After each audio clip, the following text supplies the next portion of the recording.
Hi guys, welcome back to 100% Mags. So I hope you're all staying safe and well out there. So in this video today, I will be, of course, reacting to the match early hours of this morning, of course, against Brighton out in the USA. The last of course, our Premier League Summer Series games.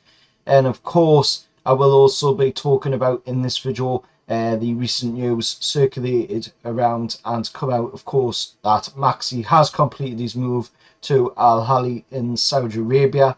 Now, of course, before we get into talking about the match, I do want to cover, of course, to talk about Maxi. Now, David Ornstein, of course, put out a tweet saying Maxi's transfer from Newcastle to Al Ahly in the Saudi Pro League, of course, is now complete. The total fee for Maxi to, of course, the Saudi Arabian side and PIF-owned side, of course, is 30 million euros. The contract is a 3-year contract, and of course, the medical completed a week ago.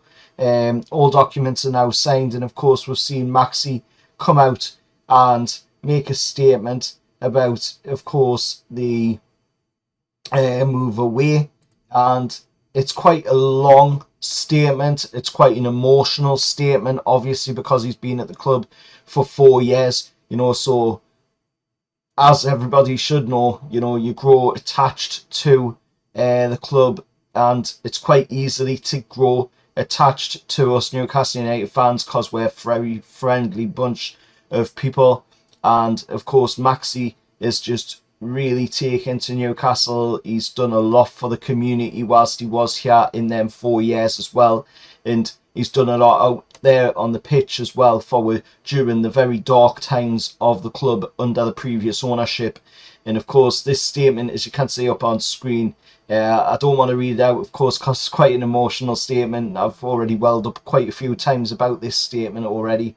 But as you can see, he's talking about wearing the Newcastle jersey for the first time, talking about, becoming a Newcastle player, but also about to become a Geordie, saying his goodbyes. And it's very, very sad that, he does have to move on from Newcastle United. Eddie Howe has said himself, that he didn't want to have to lose Maxi, and he's been forced his hand on this one because of FFP. Now, it's just absolutely beyond a joke, that we're having to see somebody leave Newcastle because of something that really shouldn't even be in the game. It's only been brought in the game, to keep the teams that they like at the top in power. And that's not right, because they shouldn't be there if they can't, deserve to be there. But it's not about them, it's about Maxi's moving, of course, from Newcastle to Saudi Arabia. A very heartfelt speech by Maxi. Of course, he posted a video as well showing all these moments at Newcastle as well for scoring the goals as well.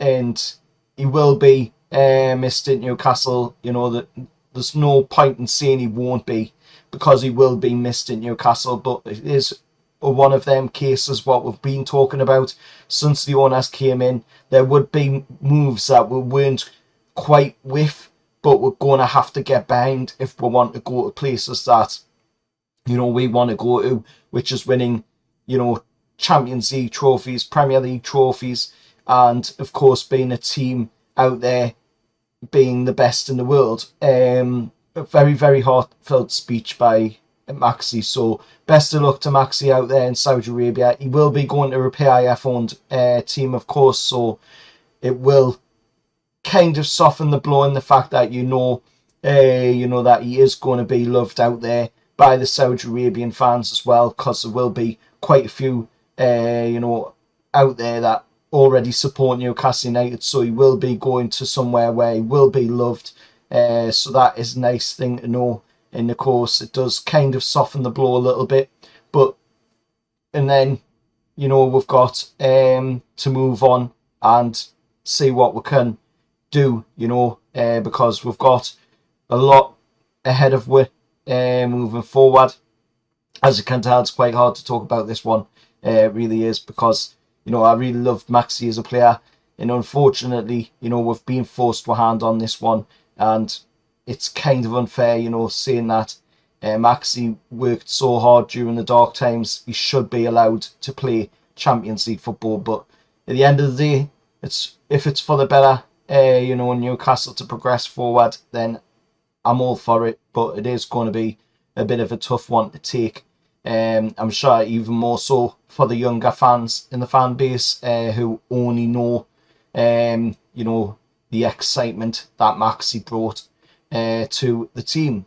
But moving on from that, we'll talk about, of course, the match in the early hours of this morning. Of course, 12:30 kickoff last night. Of course, at night here in the UK, 7:30 kickoff in the States, and we took on Brighton, of course, at the stadium in America. We took them on at the Red Bull Arena stadium, and of course it was a very tough game, I would say.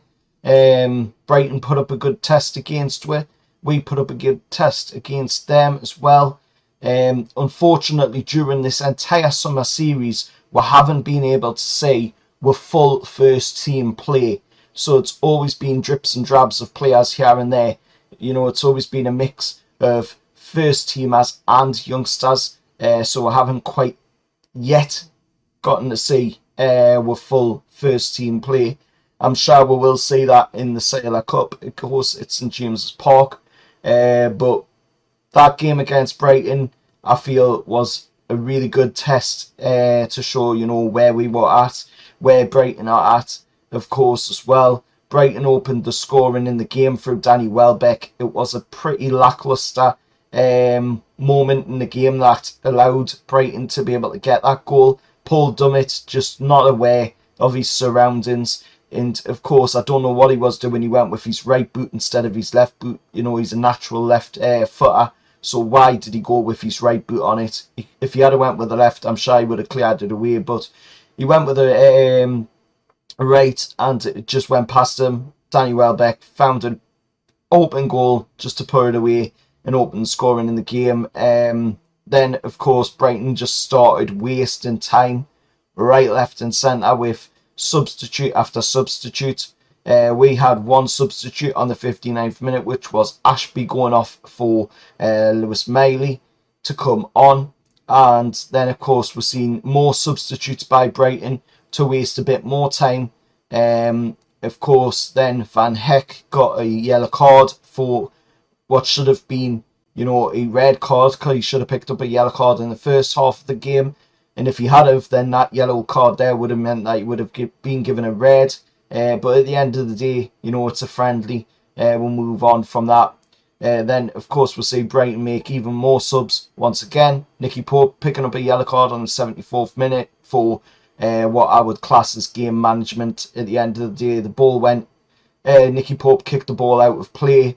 Brighton went to take the throw in fast, and Nicky Pope kicked the second ball that was just sitting at the side of the pitch onto the pitch, of course, to stop them from taking that throw in quickly. It's just game management, clever thinking by Nicky Pope, because if he hadn't have done that, then he would have had even more pressure on himself to have to get back into the goal before that ball comes in from the throw in. So it was just clever game management by Nicky Pope, and a clever move by him as well. Then we're seeing some more substitutes by Newcastle.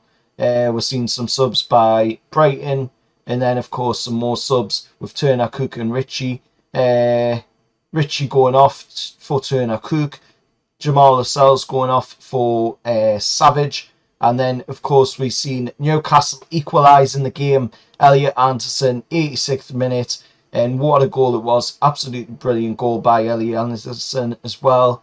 Then on the 89th minute, we see Harvey Barnes have to go off just because he went down and looked a little bit like he had a tight leg. So we took him off for caution, I think, on that one. Jamie Miley came on the 89th minute.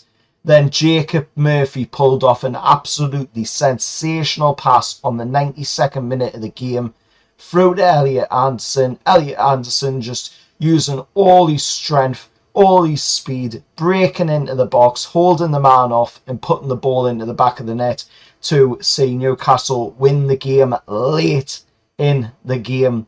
on the 92nd minute of the game to get that win for Newcastle in the summer series. Our first win in the summer series, of course, as we drew the other 2 games. And it gives us a chance now, as you can see by the league table up on screen for the summer series, it gives us a chance that if Fulham and Chelsea were to draw in their game, it gives us a chance, of course, to possibly win the summer series as long as Brentford beat Aston Villa in their game. So if them results go in our favour, then we could win the inaugural Premier League summer series. But something deep down, I hate to say it, is pointing towards this summer series being won by Chelsea. I don't know what it is. It's just a feeling, you know, that I've got looking at the way this has all been played out. Of course, over in the States, it looks as though this could be, you know, completely set up for Chelsea to go out there and win the inaugural Premier League summer series. Sort of is a consolation prize, I guess, to Todd Bowley for his team finishing in 12th place last season.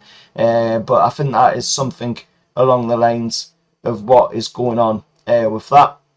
But let us know your thoughts anyway down in the comments below. Of course, Eddie spoke as well about Bruno and wanting Bruno to extend his stay at Newcastle for a long time.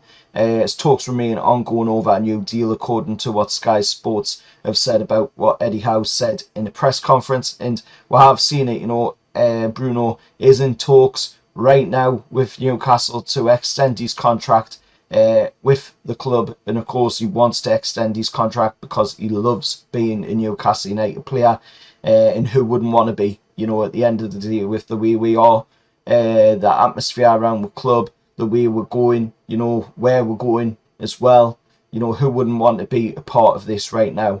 Even Harvey Barnes said it himself, you know, this is a project that a player wants to be part of.